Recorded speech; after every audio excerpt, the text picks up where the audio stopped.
안녕, 라이언 뽀로로. 오늘은 커다란 알 같이 볼까요?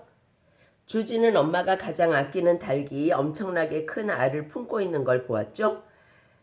따뜻한 자기 방으로 옮겨서 알이 깨어나도록 정성껏 도와주었어요. 알 속에서 태어난 건 바로 커다란 용이었어요. 주지는 용에게 여자아이를 골리는 법, 기사를 손봐주는 법 등등을 가르쳐 주었죠. 하지만 용은 자기처럼 생긴 친구들을 그리워하고 어느 날 사라져 버리는데 따뜻한 그림과 함께 흥미진진한 환상 이야기를 만나보아요. 커다란 알. 주지는 단번에 뭔가 잘못됐다는 걸 알았죠.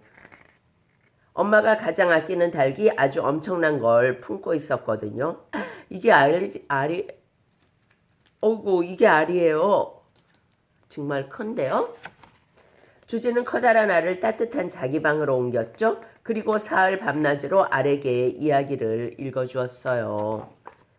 사흘이 지난 날 밤 알이 마구 흔들리기 시작했어요. 뭔가가 알을 깨고 나오려고 했죠. 근데 분명 병아리는 아니었어요. 아기 용이 조지를 보더니 기뻐서 낑낑거렸죠. 용들이 쓰는 말은 잘 몰라도 조지는 그 순간 용이 한 말을 분명히 알아들을 수 있었죠. 엄마야. 조지는 한 번도 엄마가 돼본 적이 없어요. 하지만 이번은 엄마 노릇을 해야 한다는 걸 알고 있었죠. 아기 용에게 용답게 사는 법을 가르쳐 주어야 하니까요. 맨 처음 가르쳐 준 것은 자연스럽게 날기였어요. 두 번째는 입에서 불 뿜기죠. 세 번째는 여자아이 골리기였어요. 마지막으로 가르쳐 준 것은 기사 손봐주기였죠. 밤마다 조지는 용이 잠들기 전에 동화책을 읽어주었어요. 좋은 엄마라면 당연히 해야 할 일이었거든요. 어느 날 밤 조지가 용에 관한 이야기를 읽어주고 있을 때 용이 너무나 간절하게 그림들을 바라보았죠. 그러더니 비늘로 덮인 볼을 타고 뜨거운 눈물이 주르륵 흘러내렸어요. 용은 외로웠던 거예요. 용은 자기처럼 생긴 친구들이 그리웠죠. 다음날 아침 용은 어디론가 사라져버렸어요. 조지는 매우 슬펐어요. 다시는 용을 못 볼 것만 같았거든요.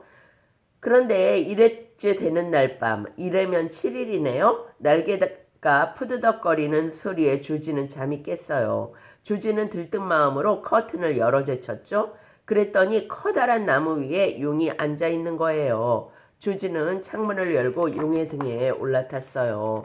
조지와 용은 밤하늘로 날아올랐죠. 온 세상을 두루 비추는 달을 따라 산을 넘고 바다를 건너고 도시를 지나갔죠. 점점 더 빨리 날아가다가 마침내 어느 곳에 다다랐어요. 그곳은 동서남북 그 어디도 아닌 곳이었죠. 구름을 뚫고 아래로 내려갔더니 동굴 하나가 용 아가리처럼 입을 쩍 벌리고 있었죠. 여기가 바로 용들이 사는 곳이었어요. 용은 기뻐서 그르렁 소리를 냈죠. 마침내 집을 찾았던 거예요. 이제 조지가 떠나야 할 시간이 되었죠. 조지와 용은 밤새도록 졸음을 쫓으며 멀리 날아갔어요. 드디어 저 아래 조진의 집이 보였죠.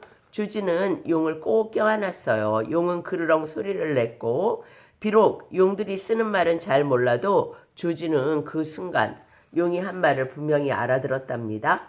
고마워. 와, 엄마에 이어서 고마워도 할 줄 아는 용이 되었군요. 오늘은 커다란 알 여기까지예요. 바이바이.